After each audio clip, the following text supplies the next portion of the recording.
What about a prophet by the name Isaiah? Isaiah 45 verse 7. Isaiah chapter 45 verse 7, PJ.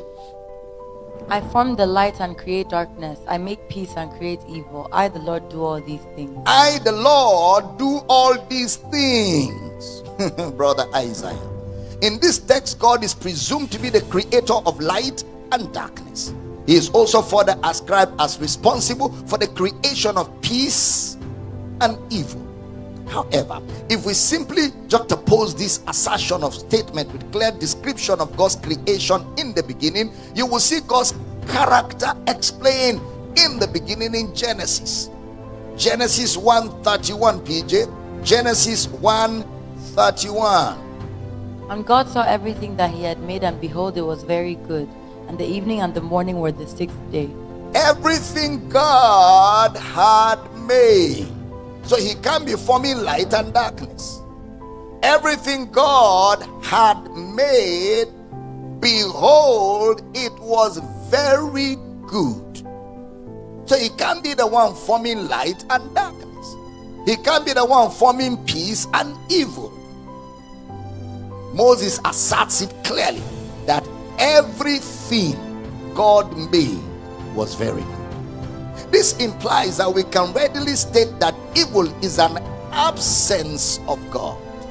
An absence of God. Evil is an aberration or a perversion of the good that God made or that God intended, which means someone or something else is responsible for evil other than God.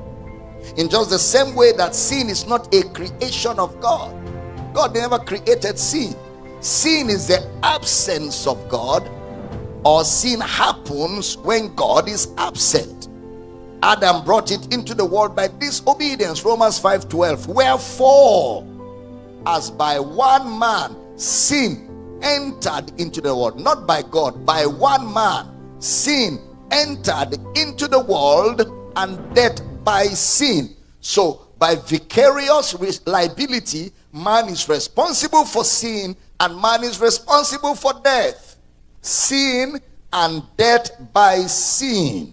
And so death passed upon all men, for that all have sinned. Let's look at the prophet Amos. Also had his own wrong perception of God. Amos chapter 3 verse 6. Amos 3:6. Light of the world, read for me. Shall a trumpet be blown in this city, and the people not afraid? Shall there be evil in a city, and the Lord hath not done it? Here he employs the use of a rhetoric. I'm talking about prophet Amos. The prophet, based on his understanding, seems to present God as being the one who both does good and evil.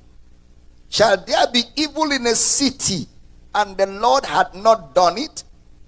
Again, this text presents to us that nothing evil can happen in the absence of God, or that evil exists because the Lord has done it. This assertion has been fueled by the belief that God does everything in the earth, or that because nothing can happen in the earth without God knowing it, it means he did it or permitted it to happen. And this submission is therefore that evil is part of a result of God's permission or a result of God's action. However, if you look at this assertion, it holds no water when it is carefully considered that God, the omniscient one, his quality of being all-knowing doesn't qualify him to be the all-doing. The fact that God is all-knowing does not mean he's the one that is all-doing. In other words, many things do happen in the earth today that are outside of God's will, outside of God's plan. Yet they happen because they can. For example, what is God's will? To have all men to be saved and to come to the knowledge of the truth. Why did Jesus die? To save his people from their sin. Are all people saved from sin? No. Why?